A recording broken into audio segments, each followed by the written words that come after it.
Okay. Ralph, you were 22 back then in 1964. Yeah. What was the East Berlin side of the city was like? Okay, if you allow me, we first may go a little bit back in history. Okay, how you're welcome. The whole Yeah. situation developed. And it came to that situation. It was after the World War II, at the end of World War II, where the four Allied powers that are the Russians, the Americans, the French, and the British had the so-called Potsdam Conference. And there they decided that Germany will be divided into four zones. That was the Russian zone, which later became the German Democratic Republic, or East Germany, and the three Western zones, which later became the Federal Republic of Germany. At the same time, they have also decided, or let me say, Stalin, as the Soviet leader at that time, has invited the three Western allies to join him in Berlin. And Stalin traded that against two provinces which were conquered by the American forces in 1945, that is Saxonia and Thuringia, against about 3/4 of the city of West Berlin. It was a trade-off, sort of. Yeah, right. And he made a good business by that. Of course, he had something in mind. He thought, okay, the four Western Allied, they will, after a short time, they will lose interest in invest in Berlin. What was Berlin like after the war? It was a huge mountain of rubbles. Yeah, it was completely destroyed and bombed, and but he failed.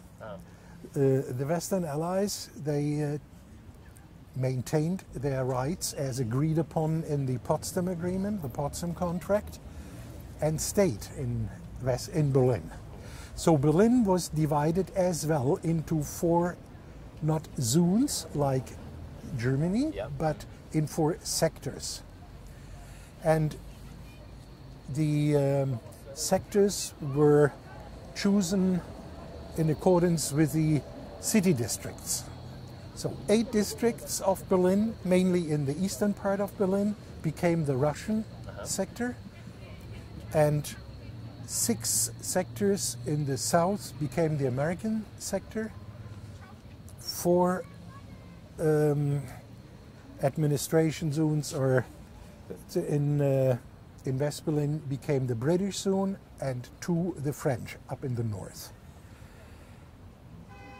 It was also agreed in the Potsdam Agreement that within the city of Berlin, of whole Berlin, entire Berlin, there should be always free moving for people, and of course also for the military forces. No matter who is in control of the cities. Right, no control, nothing. Yeah, so people could move there freely from one sector to the other. There were at the early beginning of this time only very little checkings at the streets, for example. Yeah.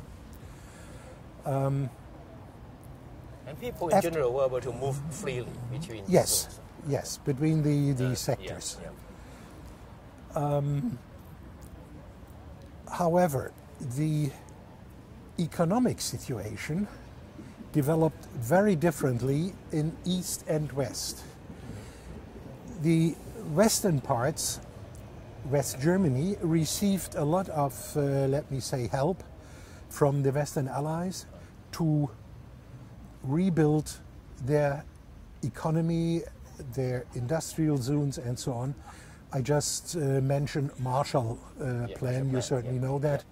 Whereas in East Germany, the Russians more or less, or the Soviets at that time, more or less dismantled all the industrial equipment and brought it to the Soviet Union. And that went so far that even if there was a double-track railway line, they dismantled one track and took the rails to Russia.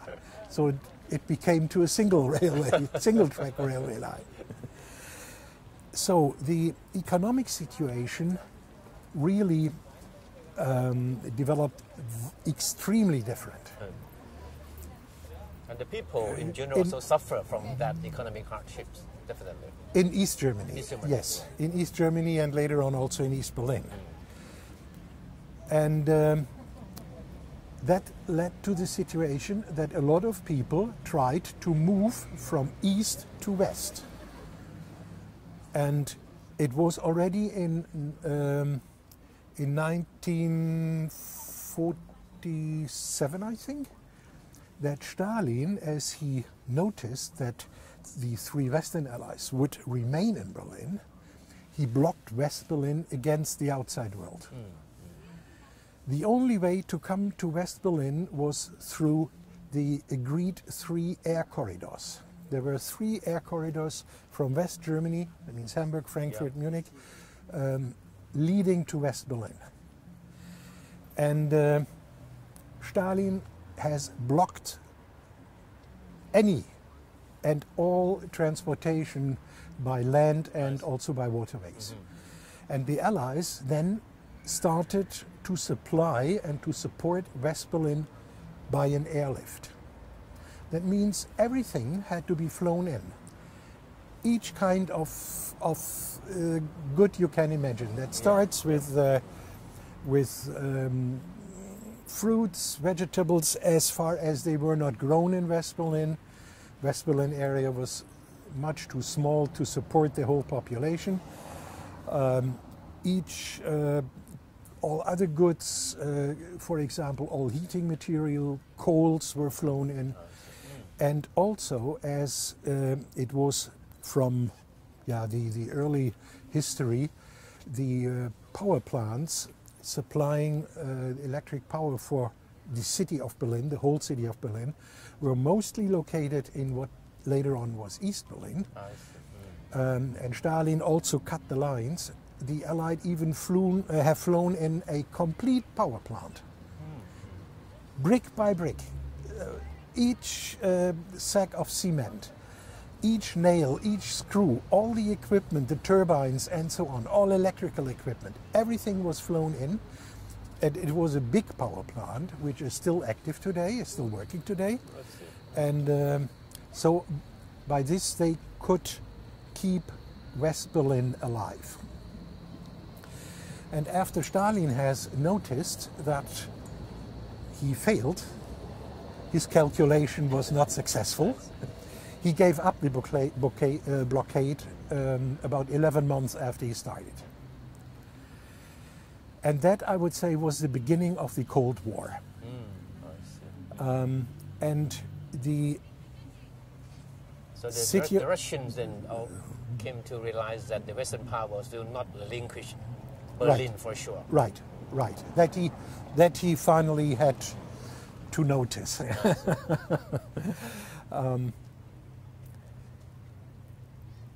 But the political situation was that in the western parts, West Berlin, West Germany, there was established a, let me say, democratic system. And in East Germany, including East Berlin, it was a communist regime, which they called the socialist regime. And that had in consequence that in East Germany, only one political party had the say, disregarding of all opposite opinion. Any opposition was not allowed, was really suppressed. And people could not in open discuss, they could not in open complain about the situation. They would have been immediately detained by the East German secret services, the so-called Stasi. Stasi stands for Staatssicherheit, that means National Secret Service. And you grew up in that kind of environment? I grew up at the end of the war, what later became East Germany. But due to the course of the war, my father, he was not a soldier, but he was a railway man. he experienced the end of the war somewhere in southern Germany, and he came up to the northeast to get united with his family. And my mother, with my sister and me, still have a sister, 3-year older sister. We went down to meet my father, and it was, I think, in 1946, early 1946, that we ended more or less by chance in the British sector, in the British zone. That was the British occupied part of West Germany, near Osnabrück. And my father believed that he could get work there because during the war he had worked there as a railway engineer, but it did not work. So they went further to Cologne, or the Cologne district, Cologne greater area. And there I started school, elementary school, high school, until I finished my high school, senior high school, and started then to study civil engineering in West Berlin. That was in October 1961, 2 months after the wall has been built. I finished school in April 61. I made an apprenticeship on construction sites that was mandatory prior to commence civil engineering studies. And then I came to Berlin. The wall was built already. That was, of course, here in West Berlin and in West Germany, it was a big disaster, I would say. Yeah, nobody would have thought, but the situation came by the reason that despite the economic situation in East Berlin, which really deteriorated because all the people started to leave East Germany, mostly through Berlin. Once they were in Berlin, they could move freely in Berlin, and they came then just taking a bus or taking the S-Bahn or the U-Bahn, the underground, to West Berlin, and then were flown out into West Germany. And those people who escaped, who left East Germany, that were mainly and mostly well-educated people, like medical doctors, like scientists, doctors, and professionals, and of course also well-trained and well-educated workforces. There was a big brain drain for East Berlin. That's right. And every day the number of refugees was growing. And just the days prior to the 13th of August 61, where the wall was built, we had in the order of magnitude about 1,700 refugees per day. That means if you calculate this up to the number for a month, that means more than 50,000 in a month. That means a medium-sized city every month. And people were sensing that something was going to happen. That's why they this situation could not go on. This situation could not go on. Everybody knew it, but nobody believed, because the Western Allies always said, we stay here in West Berlin and we protect it, and. And it happened then that the East German regime, the East German government, during the night of the 12th to the 13th of August, at 1 o'clock, 1 hour after midnight, started to divide the eastern sector from the 3 western sectors. First, they rolled out barbed wire, but already the next day they started to build the wall, brick by brick. During the very first days, it was a kind of possible, but already very dangerous, that people were jumping over the barbed wire, but only very few. And already very few days after the 13th of August, the East German border guards, the soldiers at the border, they started to shoot at them. And where were you then when this happened? At the 13th of August, I still was in Cologne with my parents, with my family there. But 8 weeks later, I came to Berlin.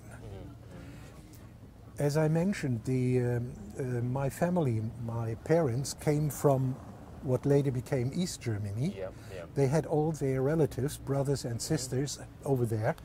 And every year in the summer vacation during school, at the school, we made a 3 or 4 weeks trip to visit uncle and aunts and cousin and so on. Yeah, and it happened in 1964. I think it was May or June. I must admit, I really do not know exactly anymore.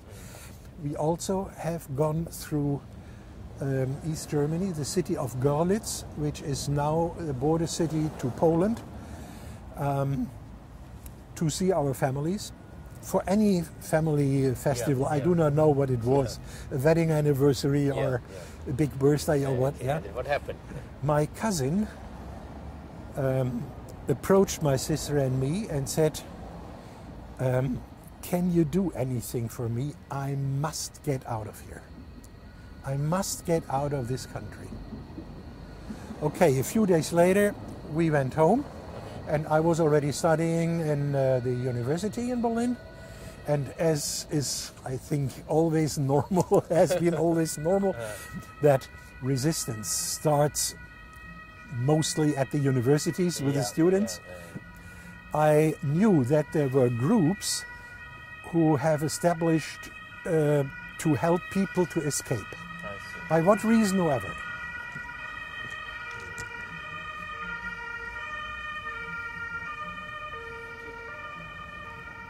Okay. So when you first heard the request from your relatives, what was your reaction? Okay, I said, or my sister and me, we said, we try our best, we'll do it, and let's see what we can do. We give you notice. We give you any information about that. Yeah. And it was when I came then back in end of May or June in 1964 to Berlin. I had a classmate in the university. We were together living in the students' dormitory, of which I believed that he is active in one of these groups. Yeah, it just, you know. Okay. And I was beating bushes on him. Yeah. But you struck the right chord. Right. And he then, I openly approached him and asked him whether he sees a possibility or so. And he said, okay, I can do something for you. But you didn't have any idea back then what to do, right? No, not at that time. And he brought me to a friend of his 2 days later. And he was let me say, the head of a students' group digging tunnels. And another 2 days later, I was already here in the tunnel. The tunnel was already started. It started at the 10th of April, 1964. I see. So I came in. The shaft was dug down, and already maybe 20 meters were already driven forward under the street here, inside East Berlin, maybe just inside. Then I started. I see. And it so you came in to give them a hand in helping. Right. How many people were involved in that operation? About some 20, between 20 and 25. We all do not know that exactly anymore. That's 50 years ago. Oh, right. Okay. But we worked there on shifts. I see. You know, this street here, the Bernauer Straße, there were all old houses, and the living population here were, I think, quite old. So there were no young people living here anymore. This was, next to the wall. It was not a very nice, nice surrounding. Yeah, and our head, his name was Wolfgang Fuchs. He was he a student? Yeah, he studied at an academy. Originally, he was an optician. But he started as an actor, studying to become an actor. But he gave all up and just did assistance or helping to escape people to escape. So the digging of the tunnel began in April. 10th of April, 10th of April yeah. 1966. There were a certain criteria where to dig. First, you must know the Berlin soil normally is very sandy, and the groundwater table is very high. You dig a finger into the soil and you are already in the groundwater. Yeah, that was the general situation. There were only 2 or 3 areas in Berlin, in West Berlin, where we had a very deep groundwater table and where the soil was stable, like clay or something. And this was this area and another one in the south of West Berlin. So it was not a random digging. So you had No, to know exactly where to dig. No. He knew that exactly. And he went here the street, we're looking for a suitable location. And finally he saw an old bakery, which was no longer in use. The baker and his wife, they were already close to 70, retired. They closed their shop. And he just knocked on the door, rang the bell, and asked the baker, saying, "Hello, I see you gave up your bakery. You must have a big basement. We are students and we are doing photographing and we are using for a dark room to develop the films." Yeah? Very clever. Yeah, and the old baker, he said, "Yeah, why not? Okay, for him it was, get an additional extra money, for renting us the rooms."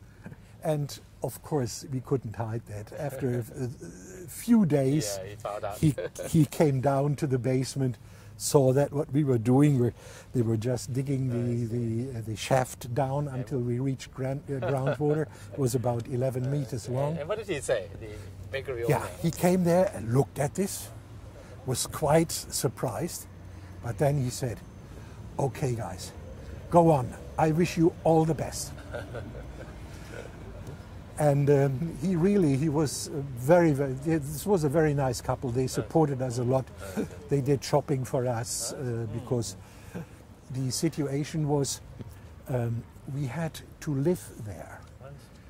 You know, this area here, just across the street, there were the East German border guards. They were looking inside West Berlin.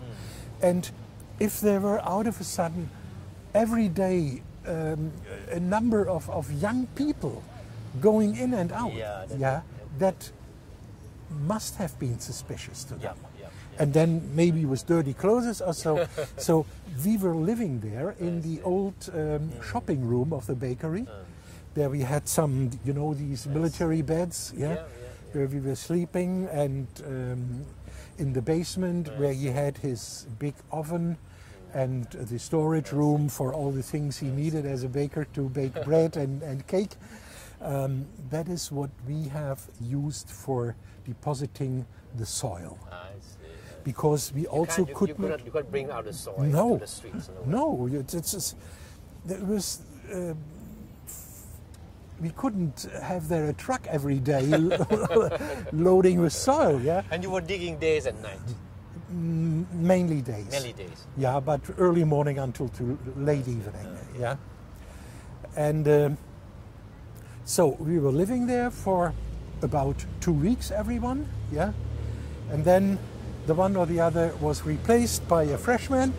Turns. Because we had to go out, we had to show up in the university occasionally. We had to show up to our friends, otherwise, where are they, what are they doing, and after 10 days we went back to the bakery, and that was a rotating system, When we were digging the tunnel, there were in average about 6 to 8 people on a shift. The tunnel, of course, could not be too big because we had to be, let me say, we had to calculate the volume of soil of the dirt which we were digging that it fits into the basement rooms. Yeah. So the tunnel was quite small. It was about 80 centimeters to 1 meter in diameter only. You only could crawl through it. And let me say, the tunnel must be only as big as necessary and as small as possible. These were the criteria for us, yeah? And therefore the diameter was about 80 by 80 or 100 by 100 centimeters only. So you slowly work your way under the ground yeah. into the East Berlin territory. Yes. First we were digging a vertical shaft down until we reached the groundwater, and that was at about 12 meters deep. And then from there we started to dig horizontally. But you must be coordinating with someone on the other side. Later. That we did later. I see. Yeah. First we had to finish the tunnel. But after about 10-20 meters of digging, in such a small diameter you could only crawl, and the work there, it was really hard work. It was quite tough. Yeah. The soil was very, very hard. It was clay, clay schist.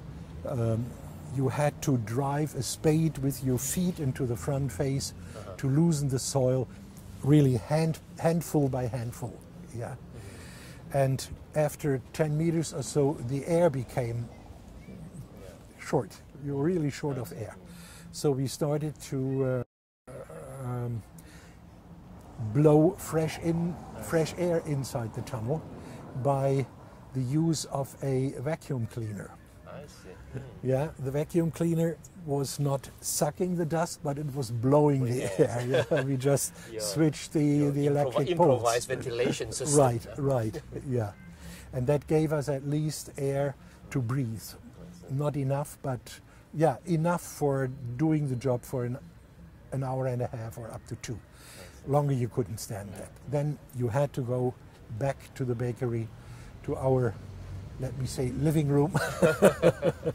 And another one had to come to replace the one and start another 2 hours digging. So that went on and on and on. Yeah.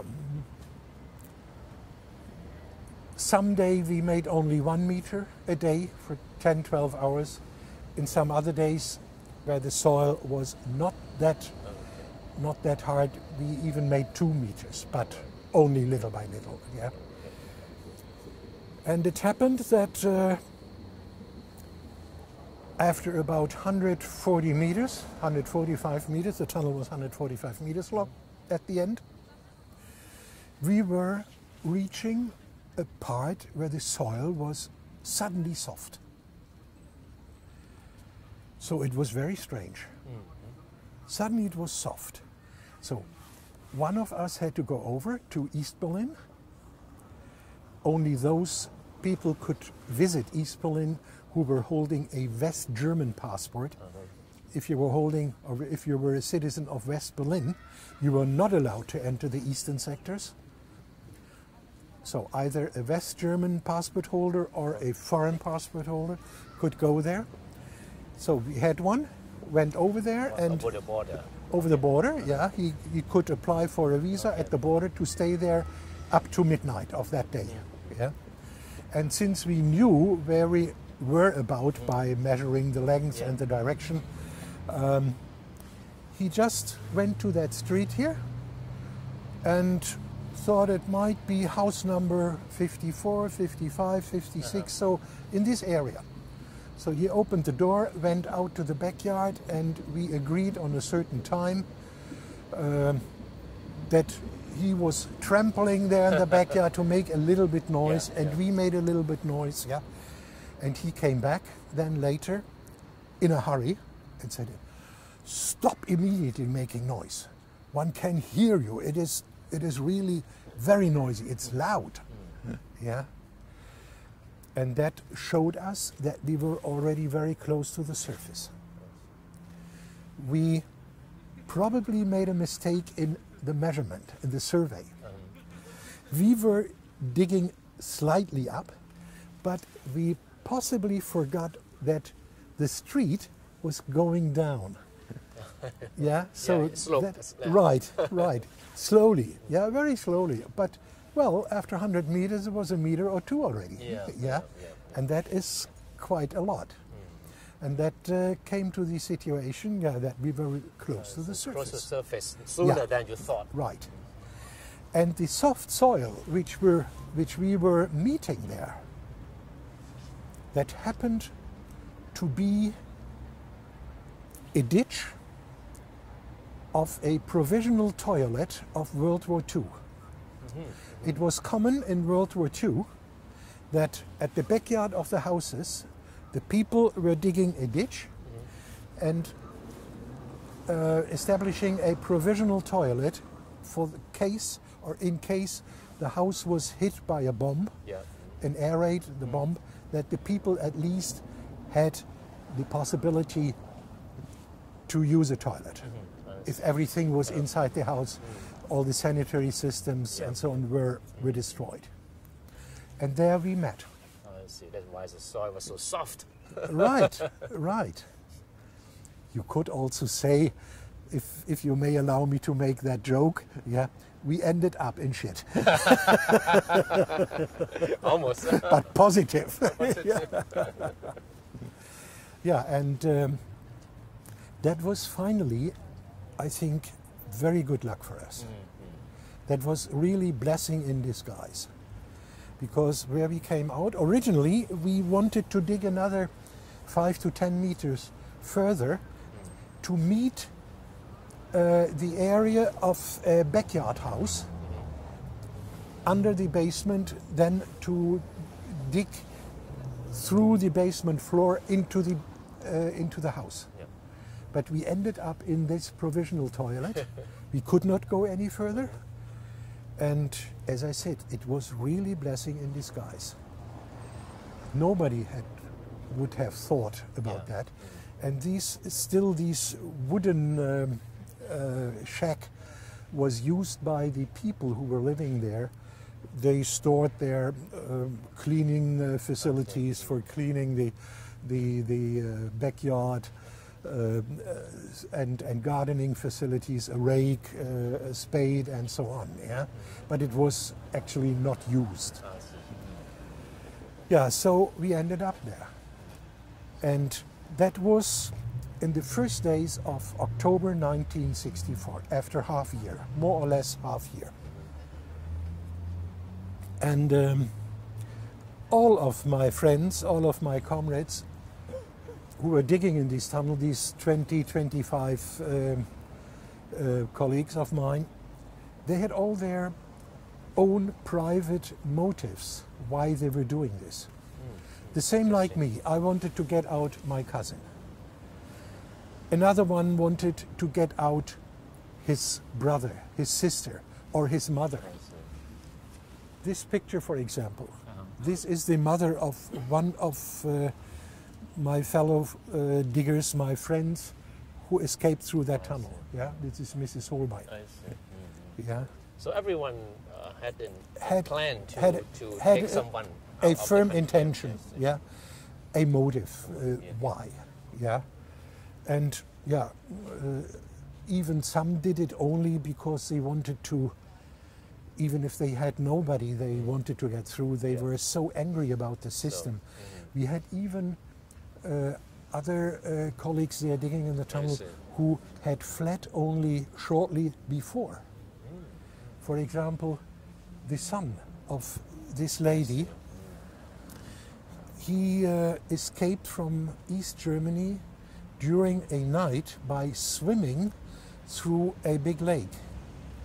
He was swimming, he prepared himself a self-made diver's dress, and he was swimming for more than an hour and a half in November 1963. That means the water was already very cold, and it was dark, there was no full moon, so he had to, and he succeeded. So you eventually were able to establish an escape tunnel. Right. And then, when everything was ready,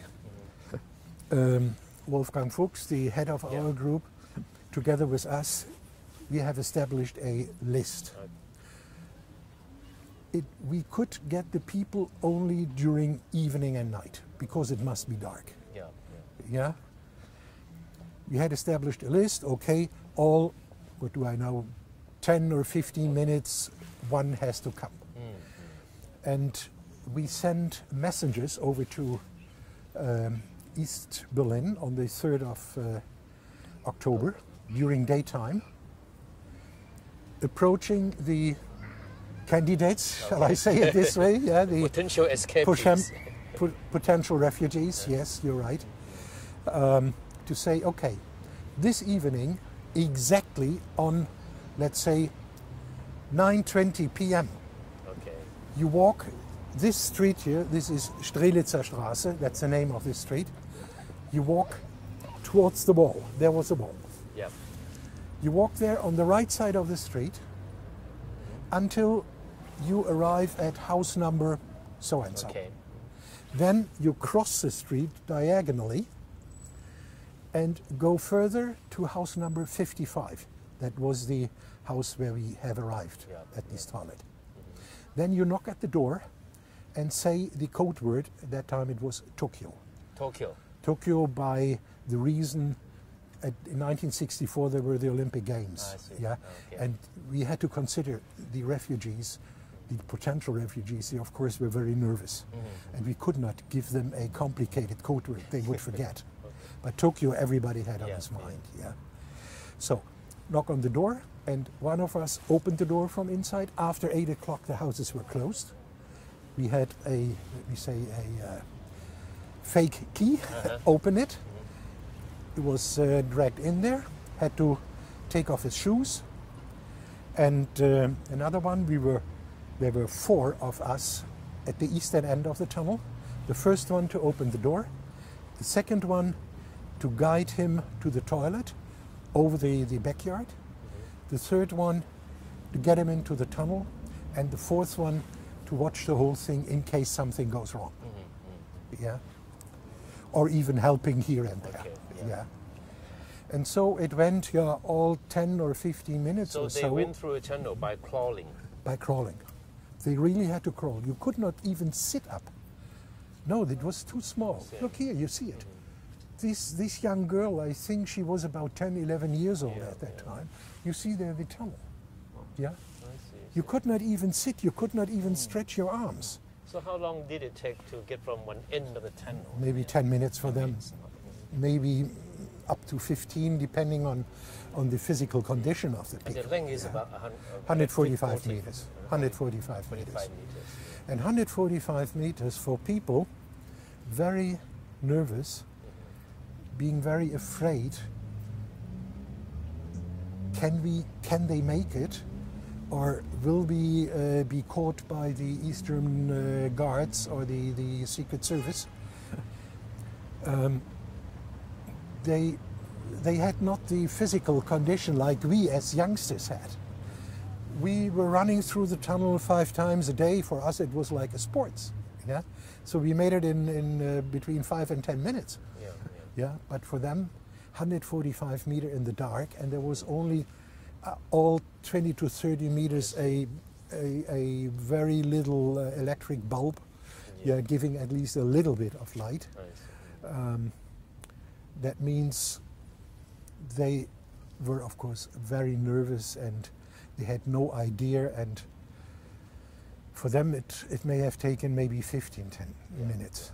Yeah. So altogether you were able to smuggle out 57 people? In 2 nights. In 2 nights. The first night we had 28.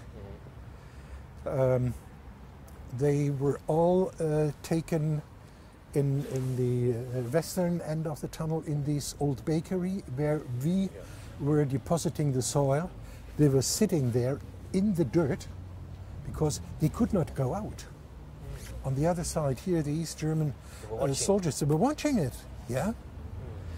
So we made it also there, small groups, putting arms around each other, pretending to be a little bit tipsy so that it looked like they were coming from, let's say, a birthday party or so, yeah.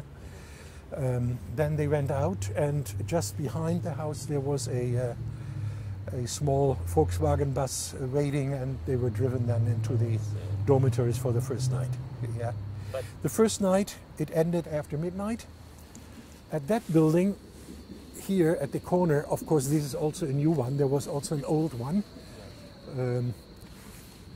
On top of the roof, or not on top but inside, there were also somebody from our group sitting and watching with binoculars into that street to watch. Watching right. back to the east And side. by walkie-talkie, he gave the information down to the basement where we started in West Berlin.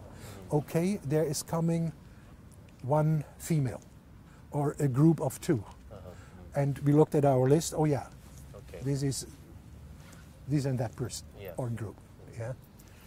And that then went further forward to the eastern part of the tunnel here by phone, by a, what should I say, a phone which we're using underground in coal mines, for example. Yeah. You know, you dial and it makes a noise like wee, wee, wee, wee, yeah, and not a public phone, of course. Then everybody knew, okay, next is coming. Okay. Yeah. And it was after the first night, after midnight, closed the whole operation down, covered the entrance of the tunnel, kind of camouflage in case somebody is coming or so and watching. And next evening the same thing started again. Yeah. And it happened that at the first night, it was just after midnight, the last scheduled refugee just had arrived. The group of 4 there started again to close the whole the tunnel entrance and camouflage it. There was another knock at the door, and the one of us who was operating the door opened it, and there were two men saying also, okay, we are also refugees, we need to go through, but we have a third person who is very scary. He is waiting 100 meters down the street. We first must take him. Wait 5 minutes. Because after midnight, after 4 or 5 hours of that work there, also we, or here the people, the 4 of us who were doing the operation at the eastern part of it, they also were a little bit nervous, and so they talked to each other and said, there were 2 people coming, we had no idea. And then they came to the conclusion, it smells, yeah? Let's get out of here, yeah? Maybe there is something. There is nobody on the list, but, yeah? But at that time, the 2 came back, knocked at the door was open, and at the same time, there was coming a truck with soldiers. They jumped out of the truck and immediately went into that house, into that hallway from the house with the Kalashnikov, the machine gun, and hands up, you're arrested. And the one who was on duty there, he slowly went back step by step until he reached the back door. There was another corridor leading to the backyard. And once he was out in the courtyard, in the backyard, it was very, very dark. He then escaped. And the other 2, in the meantime, from the walkie-talkie, from the observer, the watch guard from us on the roof of that house, he also said, danger, danger, hurry up, come back.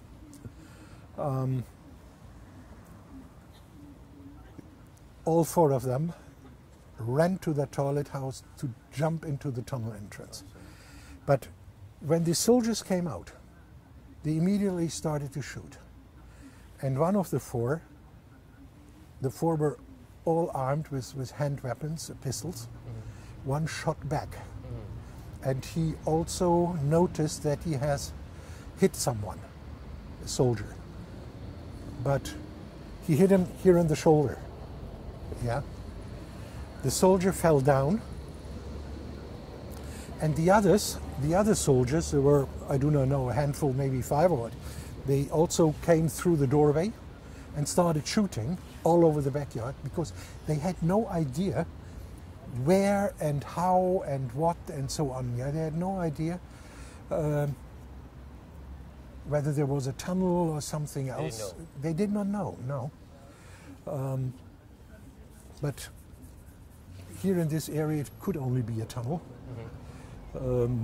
They guessed that, but they immediately started to shoot in the backyard. And by this, it came out many years later. The first soldier who was hit by us with a bullet in the shoulder, in the upper arm, he was accidentally shot by his own comrades to death with machine gun fire. You could see that. Yeah. But this was, of course, kept a secret in East Germany, and they used this dead soldier as, let me say, propaganda to say there were West Berlin bandits who were digging a tunnel only to come for the one and only purpose into our country to shoot our brave soldiers who are guarding and protecting our country. And what happened to your 4 people? The 4 people, they managed it to come back, all 4 of them, because it was also, again, very good luck that the East German services had no idea where and when. The tunnel finally was betrayed. We had a traitor amongst the potential refugees, a young man who just finished studies, and when he was approached by our messenger, he was on the list and saying, okay, this evening you go. Yeah. He said, oh no, I cannot. I must postpone it to the next day because in my home I have my doctor thesis, which is almost ready, and this is two years of work, and he used a lot of those excuses. So finally he was put on the list for the next day. But we did not know that he was a traitor. He informed the Secret Service, the Stasi, that there is something here in this area, but he did not know exactly where and how and so on. But the Stasi were smart guys. We thought, okay, here in this area, it can only be a tunnel because the soil is suitable for that. Earlier, before our tunnel in October '64, there were other tunnels being driven. So they went from house to house, looking, watching, is there anything? And so they arrived finally at our house in number 55, knocking on the door, and the rest I just told you. Yeah. It was just, by chance, They were trying. So the operation just closed down after that night, right? Yes. The 4 of them, they made it. They were also then lifted up the shaft again, there was a winch, you can see that here. This was the shaft down. This is the rope, an electric winch, lifting them up on a children's swing. This was 11 to 12 meters. Quite a height. 3 stories height. So altogether, 57 people. Were the second night, 29. 29. So they came through that tunnel. Good. And I can show you the place where it ended up, just around the corner. Okay, let's go.